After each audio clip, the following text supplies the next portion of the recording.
Championship Edition 1 truly feels like the first Pac-Man to evolve the original maze formula, rather than just Pac-Man with an extra gimmick, like getting big, becoming a woman, Pac-Man vs Centipede, having a green friend, being half pinball, Pac-Man quiz game, jumping while visually impaired, playing an audio clip when you die, wearing a propeller hat, Pac-Man Tamagotchi, being a slow as hell endless runner, world's biggest Pac-Man, world's largest Pac-Man, or Pac-Man with power-ups. Though I really do like arrangement, but that's besides my point. God, why'd they have to change the font in the Museum Plus version? Really gotta highlight how it's still not in 1080p with a non-anti-aliased font, huh? The biggest twist on the formula compared to the first Pac-Man is that each half of the maze transforms as you finish the other half, ping-ponging back and forth in the most satisfying way. Though other sequels of Pac-Man had more maze layouts as you progress through the rounds, having it happen instantaneous with no breaks feels great, not having to break your flow as you go forward. The better you are at chaining ghost combos together, the faster and more unruly the game gets. Getting that speed as fast as you can and maintaining it without dying leads to such a high skill ceiling, and matches the arcadey design of Pac-Man very well, not even mentioning the drifting or sparks mechanic that increases your speed for turning preemptively, much like turning in the original Pac-Man. If you aren't familiar with how NES games typically look, it would be hard to describe how impressive looking this port is, especially when compared to official Namco arcade ports on the system. Coke's original video showing off this pre-release version has since been privated with no word about the project being mentioned, or at least I think. I can't read Japanese. Luckily, YouTube user Crazy Otto actually saved and re-uploaded this pre-release footage, which looks insanely close to the final version M2 would release. This version of the port seems to run a lot faster than the version we got, but that was for the better. I think the speed they landed on for the full release is the perfect sweet spot, and still much faster than the 360 original. This pre-release version also reused music from Pac-Mania for the main game, and for the results screen used music from Hopping Mappy, which is a sequel I didn't even know existed until now. The ghost palettes were a lot closer to the official NES port of Pac-Man, and the HUD was a lot more overscan friendly than the final release. While editing, I actually found an extra hour of footage that hasn't been re-uploaded but is accessible through the Wayback Machine, thanks to 4090's thread compiling a ton of pre-release info on the insert credit forum. Coke has a bunch of other insanely impressive ports on their channel that are still worth clicking through even if you can't read Japanese, just to see the amazing work Coke has done on demakes throughout the years. I'm really hoping that Coke was offered a job at M2, seeing how M2 has a history of working with homebrew developers, just like when they worked with Hideki Konishi to make the Genesis port of Darius when the Mega Drive Mini was coming out back in 2019. This port would be finished way later by Retro Portmasters M2 and officially released as a part of the Namco Museum's Archive, or the Namcot Collection, a collection of Namco's NES/Famicom arcade ports. Namcot was just the name Namco used to publish their home releases in Japan until about 1995. This Pac-Man CE port would impress me so much that I'd actually buy the collection, despite how easy it is to find. Additions made by M2 would include 3 additional skins, an extra mode, which is much closer to extra mode 3 on the 360 version, replays, achievements, a sound test, and the dopest music in the series. Holy shit, I found out that Pac-Man Walk is to the beat of the song when playing in the sound test. What an insane attention to detail. If you want more info on why this music sounds so damn good on the NES, I'd recommend watching Fami's video on Championship Edition. She goes a lot more in depth on the technical aspects. Also, somehow during the update process, they messed up the press start text, so it looks like it says sturt. This can easily be patched by a hack of this game, along with the HUD overscan issue I mentioned a bit ago. I'm unsure if this was a feature added by M2 or Coke, but the control is a lot smoother than the 360 original. You can hold a diagonal and you'll automatically go back and forth between 2 directions without stopping your sparks, meaning you can smoothly go through zigzag patterns without needing to stop or rapidly switch back and forth between directions. When first drafting this video up, I fully intended on ripping a new one into DX Plus and CE2, but damn. DX is still really fun, despite how much of a departure it is from the original CE. For those who don't know, DX had a different director than the original CE, and was designed to appeal to people that didn't care for the original Pac-Man formula, which is fine. I'm not here to bitch and complain about how it was designed for casuals. I'm not trying to gatekeep. I'm just putting this out here to say that the formula was made with a different mindset than the first one. DX has way more of a focus on creating long trains of ghosts that follow you, so you don't really have to deal with the unique chase patterns flanking you from both sides. And even if that does happen, you have a near infinite supply of bombs to reset the ghost to the box, along with a small time frame right when you get caught so you can bomb. To be honest, I don't get why this bomb system wasn't tied into the life system itself. They do the same thing for the most part. I honestly wouldn't complain if they axed lives altogether and just used a bomb or two when you get caught to keep up the pace. It's not really a big deal. It's just weird to have two things that basically do the same thing.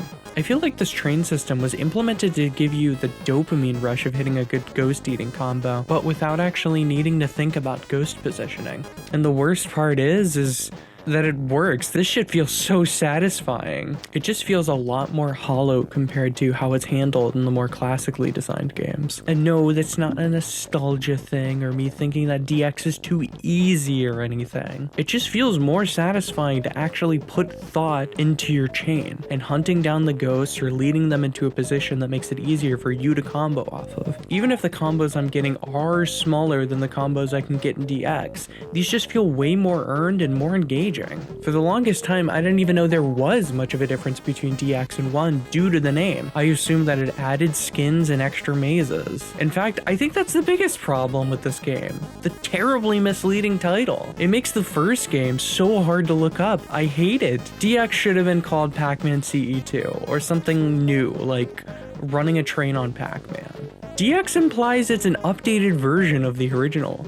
As shitty as Sonic Adventure DX is, they didn't change the whole core design of the game. Also, fuck you, Namco. I'm not gonna buy your shitty Ghostly Adventures skin or extra mazes. Why does a deluxe version still have DLC to buy?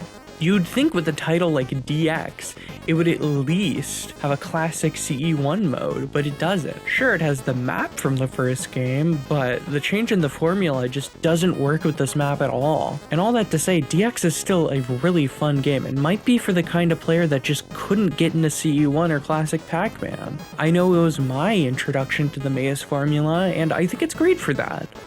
It's just, come on, why'd they call it fucking DX? I've always been fascinated with Pac-Man since getting my first plug-and-play, but I was always such dog shit. And Championship 1 made me really appreciate the classic Pac-Man design, and I still have DX to thank for getting me into the maze games at all, even if it does change a lot from the formula. Championship 2, on the other hand, I just cannot get into. You'd think that I'd like that they made it even faster than DX, but it's just too much for me to think about what I'm doing, more than just purely reacting to what's going on the screen. I think that they knew this because instead of Ghost insta-killing you like all of the other Pac-Man games, I mean, probably besides the fucking 3D ones, I haven't played those, they bounce off of you for a couple of times, even in hard mode, before they actually become deadly to touch. It feels like a band-aid solution for a bigger problem that they just kind of ignored. Sure, DX had the slowdown mechanic so you can react to ghosts coming towards you, but that would actually take away from your score and your speed. Not to mention that slowing down like the Matrix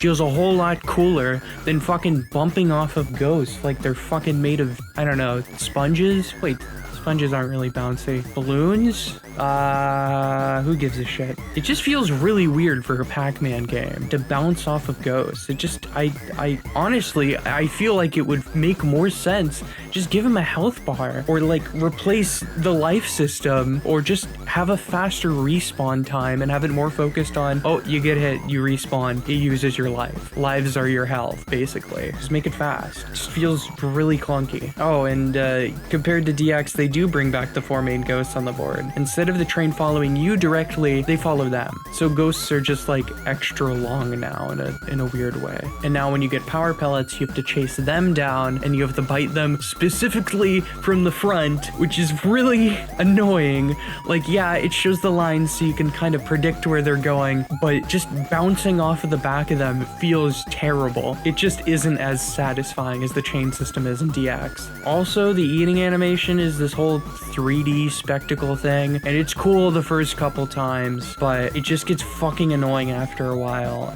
It just feels like spectacle for the sake of spectacle. It doesn't feel like anything real is being added by it. Also, I don't know if this is a thing that other people can relate to or not, but DX and 2 can make me feel nauseous on playing some of the faster levels. I don't know if I'm just like a weak gamer baby and I'm stupid, but like some of these make me fucking sick. It's like too fast. It's not a point against the game, it's just something I thought I'd mention. On the other hand, I never have this issue with the NES version, and that shit's fast as hell. Not as fast, it's still fucking manageable, but still pretty fast. Still pretty damn fast. Like, sure, DX2 and hell, even base Championship Edition 1 might have more levels than the NES version, but I feel like if the core is solid enough, it doesn't need extra levels. It feels closer to overcompensation for, you know, a core system that just kind of sucks. I don't think Pac-Man should be afraid to show his arcade design roots. Having 1 level or 2 levels in NES is fine. You replay those levels and you try to get better at them and you learn the routes. That's the game. It's fucking Pac-Man. But on the other hand, I do like that these sequels tried something new with the formula rather than just doing Championship 1 Edition again. Championship 1 Edition? Yeah, fuck it. These games are for different kinds of Pac-Man fans. I'd rather have that than more of the same. I mean, these are arcade games, and any of these games are super replayable and worth trying for high scores. But for me, nothing beats the NES version. It's just, it's perfect. It's a YouTube video, everything's an opinion, fucking stupids. Don't get mad at me because I insulted Pac-Man, okay? He can take it, he's a big boy. Also, it's the only one I can play on my Game Boy, so it's the best one by default. But whatever, Katamari is a better Pac-Man game than all of these, so who gives a shit?